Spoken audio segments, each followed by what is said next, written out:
बिस्मिल्लाहिर्रहमानिर्रहीम अस्सलाम वालेकुम जी। वेलकम करती हैं तुहाडा सारिਆਂ ਦਾ ਆਪਣੇ ਚੈਨਲ ਦੇ ਵਿੱਚ। जय श्री राम। मैं विशते संग उम्मीद करती हूँ कि मेरे भैन भाई सब ठीक ठाक होंगे। अल्लाह के करम ते फजल नाल अलहमदुलिल्लाह मैं भी ठीक हाँ जी। अज तुहाडे वास्ते ब्लॉग लैके आई हाँ बड़ा ही जबरदस्त। तो वीडियो स्टार्ट करने तो पहले जी मेरी तुहाडे अगे छोटी जी निक्की रिक्वेस्ट होंगी है कि मेरे चैनल को सबसक्राइब कर लो तो बैल आइकॉन की घंटी बजाना बिल्कुल भी ना भूलियो। उसका ये फायदा होएगा कि जो मैं वीडियो अपलोड कराँगी घर तक पहुँच जाएगी जी। अज बनाने लगी हाँ जी सेवियां घर वड्डियां सी जी। वही फुल वीडियो तुहाडे नाल शेयर की गई है पहले, लेकिन वह जो लिंक है वह भी डिस्क्रिप्शन च दे देंगे। तो जी हम स्टार्ट करती हाँ वीडियो। तो किदा सेवियां जी बनाई दियां है कि पहले तो भुननिया पैनिया क्योंकि भुनिया हुई नहीं बिल्कुल भी जी। बिस्मिल्लाह कर दें। बिस्मिल्लाह। कढ़ाई ऊपर रख लांगे।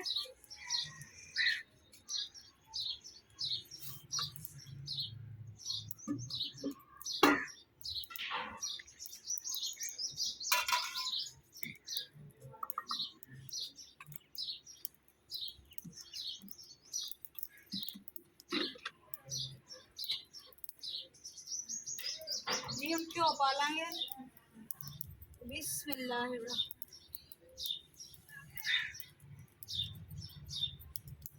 सेवियां च घ्यो घट पैंदा वा, चावलों च घ्यो ज्यादा पैंदा वा। घ्यो नूं हुण गर्म होण देंगे चंगी तरह।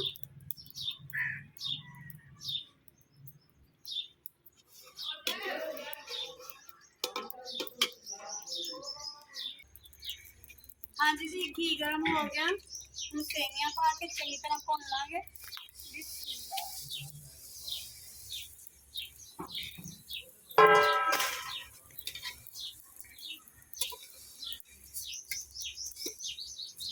हिलाते रहेंगे क्योंकि थले ना लगन भी। ज्यादा थले लईयां तो फिर चिपक जाणगियां ते सड़ जाणगियां।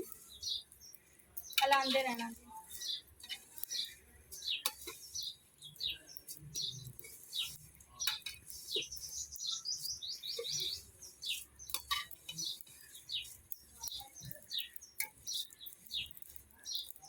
सेवियां जो भुजदियां उदों बड़ी सोहनी बड़ी वधिया खुशबू आती है।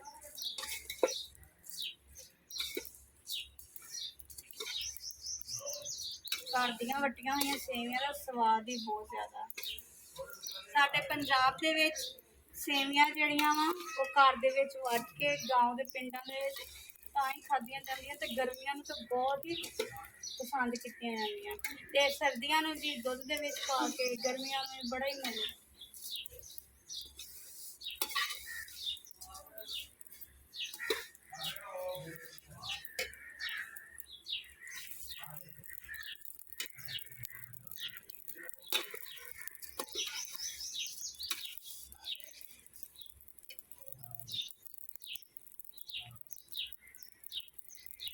नाले जी तुहाडे नाल कुछ जरूरी गल भी करनी सी कि अगले दिन मैनू वीडियो बनानी पई जिस दस्या कि मेरी जान नूं बड़ा खतरा है क्योंकि चाचू वगैरह बहुत ज़्यादा तंग करन डे सी ते हुण भी उन्होंने बहुत ही मैनू कहा वा कि तू ना बना तू अपनी शादी कर लै तेरी शादी कर दिन्ने वा। लेकिन मसला शादी का इत्थे नहीं मुकदा, इत्थे मुकदा वा कि मेरा एक छोटा जिहा भाई वा ते ओ चलो मैं तो शादी करके अपने घर चल जाऊंगी ते मेरा भाई ओहदी जिंदगी जिहड़ी है मुश्किल हो जानी, उन्होंने कौन सांभेगा। ते इस बारे च जी तुहाडे कोलों राय लैनी कि हुण तुसीं मैनूं दस्सो कि मैं की करां, शादी करां या अपने भाई का सोचां। जी सेवियां भी तकरीबन ब्राउन हो गई।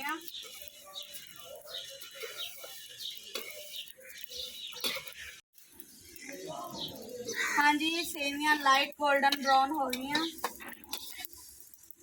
तो हम जी पानी पावांगे, इन्हों लैवल पे कर लांगे बराबर।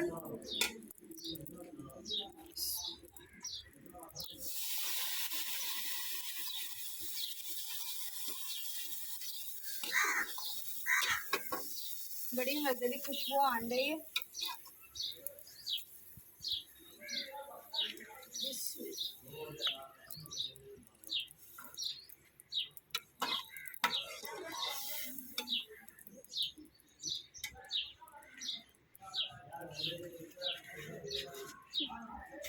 जी सेवियां च इन्ना क पानी पाईदा कि बस थोड़ा थोड़ा ऊपर करन लग जाए, ज़्यादा पानी नहीं पाईदा क्योंकि ये जल्दी गल जांदियां, लेकिन चावल जो वो जल्दी नहीं गलते।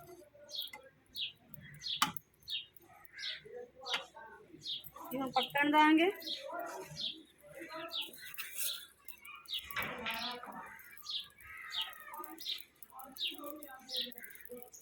जी हम चीनी पा देंगे विच। बिस्मिल्लाहिर्रहमानिर्रहीम।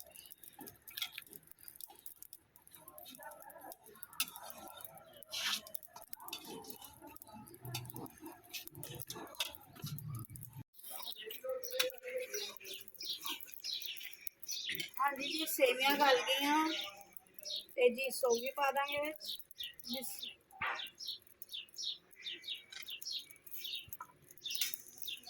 दो इलायचियां पा देंगे।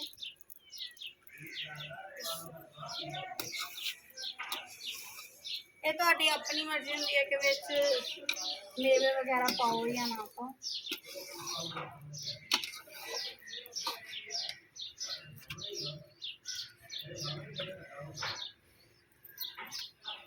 जीरी कट लांगे।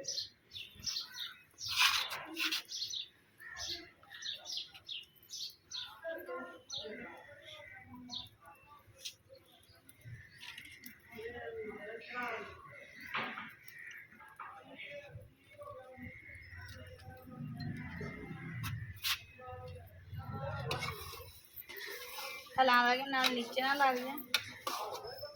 बड़ी मजे की खुशबू आंडी, बस थोड़ी देर पक जानी।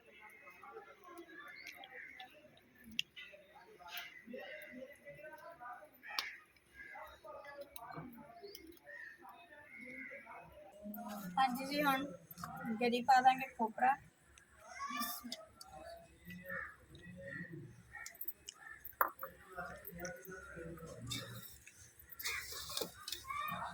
सही तरह हिला लेंगे।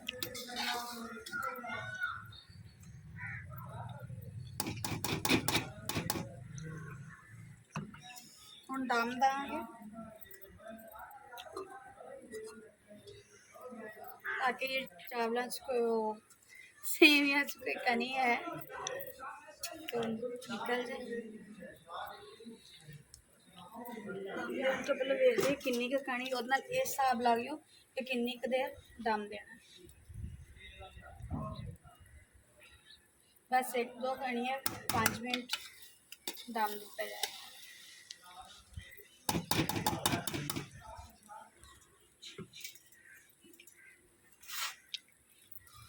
बिस्मिल्लाह। चटपट जी सेवियां बन के तैयार। हाँ जी सेवियां बन के तैयार हो गई। हम खोल के वेखिए। बिस्मिल्लाह। बड़ी मजे की खुशबू आन रही है।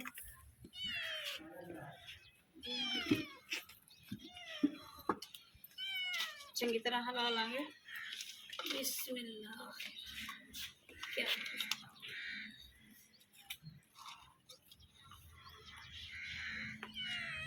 घर वाली सेवियां का पुराने जमाने च सेवियां बना के वेचदा पाई जांदियां सी, बड़ियां टेस्टी बनदियां सी। बिस्मिल्लाह।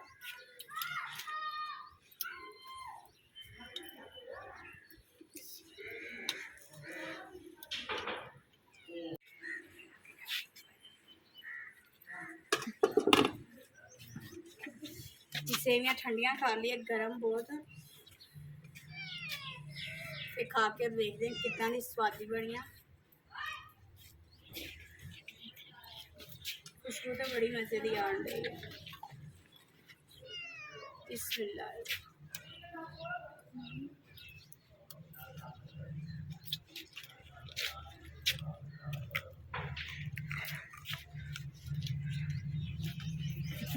हाँ जी जी बड़ी मजे दी सेवियां बनिया। तुहानू कितना दी लगियां जी जरूर फीडबैक दिओ ते इंशाअल्लाह नैक्सट वीडियो तो भी बेहतर लैके आवांगे तुहाडे वास्ते। साडी कोशिश हुंदी है कि तुहाडे नाल वध तो वध वीडियो चीज़ां शेयर करिए ते लाइक कमेंट जरूर कराया करो। उहदे नाल एह हुंदा है कि मेरा हौसला अफजाई हो जाती है। ते जिहड़ी तुहाडे नाल गल शेयर कीती है जी ओहदा तुसीं मैनूं जवाब कमेंट्स जरूर दिओ। ते अल्लाह हाफिज़।